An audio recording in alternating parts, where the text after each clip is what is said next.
നമുക്ക് mind touching ആയിട്ട് തോന്നുന്നു, നന്നായിട്ടുണ്ടായിരുന്നു. നമ്മൾ ഇതുവരെ കണ്ടതിൽ നിന്ന് ഭയങ്കര വ്യത്യസ്തമായിട്ട് ഭയങ്കര ടച്ചിങ് ആണ്. നല്ലൊരു വെബ് സീരീസാണ്.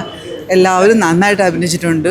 അരുണ്ട അടിപൊളി മേക്കിംഗ് ആണ്, നന്നായിട്ട് ചെയ്തിട്ടുണ്ട്. അരുൺ സബ്ജക്റ്റാണ് ഏറ്റവും കൂടി ഇൻട്രസ്റ്റ് എന്ന് വെച്ചാൽ നമുക്ക് എല്ലാവർക്കും പേടി വരും. ഇതിങ്ങനെ ഒരു സൊസൈറ്റീനെ ബാധിക്കുന്നൊരു പ്രശ്നമാണ്. അപ്പോൾ അത് എടുക്കാൻ പേടി വരും. പക്ഷെ നന്നായിട്ട് എടുത്തിട്ടുണ്ട്, ധൈര്യപൂർവ്വം പറഞ്ഞിട്ടുണ്ട്. ഉറപ്പായിട്ടും നമ്മൾക്ക് ഒരു ഇപ്പോൾ കപ്പ് സിറപ്പിനെതിരെയുള്ള സമയം വന്നല്ലോ. അപ്പോൾ ഇതുമൊക്കെ ജനങ്ങൾ ചിന്തിക്കും. അനാവശ്യമായിട്ട് മെഡിസിൻ കഴിക്കുന്ന ആൾക്കാരെ പറ്റിയൊക്കെ വേണ്ട എന്ന് ചിന്തിക്കും. ഗംഭീരം മസ്റ്റ് വാച്ചാണ്. ഓക്കെ, എന്താണ് ഉറപ്പായിട്ടും നല്ലൊരു ഐ ഓപ്പണിംഗ് സബ്ജക്റ്റാണ്. ഓക്കെ, സോഷ്യലി റെലവൻ്റ് ആയിട്ടുള്ള ഒരു ടോപ്പിക്കാണ്, എല്ലാവരും കാണണം. ത്രൂ ആർട്ട് സോഷ്യൽ റെലവൻസ് ഉള്ളൊരു ടോപ്പിക് എടുത്ത് അവർ ചെയ്തു. സോ അത്രയും ആൾക്കാരിലോട്ട് കൂടുതൽ എത്തണം. Against medical mafia and all. സാധാരണ ആൾക്കാർക്കൊന്നും ചെയ്യാൻ പറ്റത്തില്ലായിരിക്കും, പക്ഷേ ആസ് എ ഗ്രൂപ്പ് ഒത്തിരി ആൾക്കാർ ചേർന്നിട്ട് ചെയ്യാൻ പറ്റുന്നൊരു കാര്യത്തെക്കുറിച്ച് തന്നെ പറഞ്ഞിരിക്കുന്നത്. എല്ലാവരും കാണണം, ഡെഫിനറ്റായിട്ടും കാണണം. പെർഫോമൻസ് ഒക്കെ നല്ലതാണ്. ഇതിനകത്ത് പാർട്ടായിട്ടുള്ള എല്ലാവരും ഇതിൻ്റെ ഇമ്പോർട്ടൻസ് മനസ്സിലാക്കിയിട്ട് തന്നെയാണ്, ആക്ടേഴ്സ് ആയിക്കോട്ടെ, ബിഹൈൻഡ് ദ ക്യാമറ വർക്ക് ചെയ്തായിക്കോട്ടെ, ഇതിൻ്റെ ഇമ്പോർട്ടൻസ് മനസ്സിലാക്കിയിട്ട് തന്നെയാണ് വർക്ക് ചെയ്തിരിക്കുന്നത്. വളരെ നല്ലൊരു സീരീസാണ്. നല്ലതായിരുന്നു. ത്രൂ ഔട്ട് എൻജോയ് ചെയ്തു. നല്ലൊരു മെസ്സേജ് പാസ് ചെയ്യാൻ പറ്റി. നല്ല അയ്യോ, അതിനെക്കുറിച്ചൊന്നും എനിക്ക് പറയാൻ അറിയില്ല. നല്ല വെബ് സീരീസാണ്. ഭയങ്കര ഇൻഫോർമേറ്റീവ് ആണ്. അതാണ് എന്റർടൈൻമെന്റിനെക്കാട്ടിലും ഒരു ഐ ഓപ്പണർ, ഒരു ഇൻഫോർമേറ്റീവ് ആയിട്ടുള്ള ഒരു വെബ് സീരീസ് ആണ്. യെസ്, എപ്പോഴും ചർച്ച ചെയ്യപ്പെടേണ്ട ഒരു വിഷയമാണ് ഇതിൽ പറഞ്ഞിട്ടുള്ളത്. ഞെട്ടല് എന്നല്ല, ഇറ്റ്സ് ആൻ ഐ ഓപ്പണർ. നമ്മൾ ഒന്നുകൂടി ചിന്തിക്കണം, എന്താണ് നമ്മൾ ഈ ലോകത്ത് നടക്കുന്നതിനെ കുറിച്ച് ചിന്തിക്കണം. അരുൺ ചേട്ടൻ പറഞ്ഞിട്ടുണ്ടായിരുന്നു, ഇത് റിയൽ ആയിട്ട് ആൾക്ക് അറിയുന്ന ഇൻസ്പയർഡ് ആയിട്ടുള്ള കാര്യങ്ങളാണ്. അപ്പം നമ്മൾ എന്തായാലും ഒരു 2 പ്രാവശ്യം ചിന്തിക്കുന്നത് എപ്പോഴും നല്ലതാണ്. മെഡിസിൻസ് എന്ന് പറയുന്നത് നമ്മുടെ ലൈഫ് നിർത്താൻ വേണ്ടിയിട്ടുള്ളതല്ല, അപ്പോൾ ലൈഫ് പെട്ടെന്ന് പോകാൻ വേണ്ടിയിട്ടല്ലല്ലോ.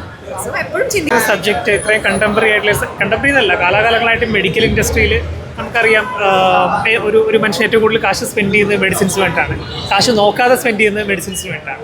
അപ്പോൾ ഇത്രയും റെലവൻ്റ് ആയിട്ടുള്ള ഒരു സബ്ജക്റ്റ് ഇത്ര എഫക്റ്റീവായിട്ട് പറഞ്ഞു വെച്ചതിന് ഹോട്ട്സ്റ്റാറിനും പ്രത്യേകിച്ച് ഡയറക്ടർ അരുൺ തന്നെ പേഴ്സണൽ എക്സ്പീരിയൻസ് കുറേ ഉണ്ടെന്ന് പറഞ്ഞു. അപ്പോൾ ഇങ്ങനെ ചെയ്തതിന് അഭിനന്ദനങ്ങൾ.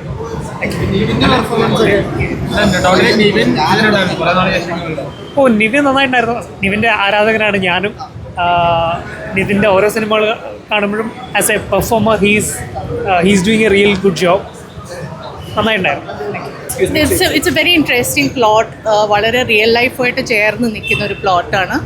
And I also feel that ഇങ്ങനത്തെ സ്റ്റോറീസ് ഇപ്പോൾ വരേണ്ട ഒരു സമയം കൂടിയാണ്. നമ്മൾ പല രീതിയിലും നമ്മുടെ ഹ്യൂമാനിറ്റി എന്താണെന്നുള്ളത് നമ്മൾ മറന്നു പോകുന്നു ഈ ഒരു സോഷ്യൽ മീഡിയ കണ്ടൻറ് ജനറേഷൻ ഒരു കാലഘട്ടത്തിൽ. So I guess it's a reminder that we need to stick to our values as well for the benefit of everyone. It's really good. Jio Hotstar Malayalam has gotten a very great content for the audience. Adilana എനിക്ക് ഏറ്റവും സന്തോഷം. And really very happy for Mr. Krishnan Sethukumar and Movie Mill to bring such kind of എന്താ പറയുക, ഒരു true life story. Pharma is so timely. മരുന്ന് കഴിക്കുന്ന എല്ലാവർക്കും തന്നെ റിലേറ്റ് ആവും. അതിപ്പോൾ ജെൻഡറെന്നോ വയസ്സൊന്നും ഇല്ലാണ്ട് മരുന്ന് കഴിക്കുന്ന എല്ലാവരും ഇനിയൊന്ന് ആലോചിക്കും, ഓരോ മരുന്ന് എടുക്കുമ്പോൾ ഈശോയെ കഴിക്കണമെന്ന്. അത്രയും ഒരു ഐ ഓപ്പണർ ആയിരുന്നു. പേഴ്സണലി ഭയങ്കര ഫീൽ ചെയ്തു. സാധാരണ കാണുന്ന ഒരു വെബ് സീരീസ് മാതിരിയല്ല. ഐ ഡെഫിനറ്റ്ലി സജസ്റ്റ് എല്ലാവരും തന്നെ കാണണം എന്ന് പറയാനാണ് എനിക്ക് തോന്നുന്നത്. Thank you very much. Pharma മലയാളത്തിലെ ഒരു ഭയങ്കര ഡിഫറെൻ്റ് ആയിട്ട് ഇതുവരെ കാണാത്ത ഒരു വെബ് സീരീസാണ്. നമ്മളൊരു പാൻ ഇന്ത്യൻ ലെവലിലൊക്കെ കാണുന്ന വെബ് സീരീസിൻ്റെ അതേപോലെ മലയാളത്തിൽ നിന്നുള്ളൊരു ഭയങ്കര ഗ്രിപ്പിംഗ് ആയിട്ടുള്ളൊരു നെറേറ്റീവുള്ള ഒരു ഫ്രഷ് ആയിട്ടുള്ളൊരു സ്റ്റോറി ലൈനാണ്. നമ്മൾ ഫാർമസ്യൂട്ടിക്കൽ എന്താ പറയുക പവർ ഗെയിംസ് എക്സ്പോസ് ചെയ്യുന്നത്. അതാണ് ഇറ്റ്സ് വെരി റെലവൻറ്റ്. അതുകൊണ്ടാണ് ഇതിപ്പോൾ നമുക്കൊക്കെ ഒരു തോട്ട് പ്രൊവോക്കിംഗ് ഒരു സാധനമാണ്. നമ്മൾ കാണുമ്പോൾ നമ്മുടെ ഒരു മോറൽ കോൺഫ്ലിക്ട്സ് കുറേ കാര്യങ്ങൾ അതിൽ നമുക്ക് ഒരു ഇമോഷണൽ ഒരു ഡ്രാമയാണ്. നമുക്ക് തന്നെ ഇതിൽ പല സീൻസും കാണുമ്പോൾ നമുക്ക് അത് നമ്മളെ ഭയങ്കര ഇമോഷണലി ഇഫക്റ്റ് ചെയ്യുന്ന, പക്ഷേ ഒരു ഇൻവെസ്റ്റിഗേറ്റീവ് ജോണറും കൂടെ നമുക്ക് ഓഡിയൻസിന് അതും കൂടെ കിട്ടുന്ന ഒരു ടൈപ്പ് ഓഫ് ഒരു സ്റ്റോറി ടെല്ലിംഗ് ആണ്. പി ആർ അരുണിൻ്റെ ഭയങ്കര നല്ല ഒരു സ്ക്രീൻ റൈറ്റിംഗ് ആണ്. പിന്നെ ക്ലൈമാക്സ് എസ്പെഷ്യലി ക്ലൈമാക്സ് ഇതൊക്കെ നമ്മൾ ലാസ്റ്റൊക്കെ എത്തുമ്പോഴേക്കും അത് ഗ്രിപ്പിംഗ് ആയിട്ട് ലാസ്റ്റത്തെ ക്ലൈമാക്സ് ഇസ് വെരി സാറ്റിസ്ഫൈങ്. നമുക്കതൊരു ഗൂസ് പംസ് മൊമെൻറ്റ്സ് ഒക്കെ ഉണ്ട്. സോ ഓവറോൾ ഒരു ഭയങ്കര നല്ല എക്സ്പീരിയൻസ്, ഒരു ഡ്രാമ എക്സ്പീരിയൻസ് ആണ്. സൂപ്പർ.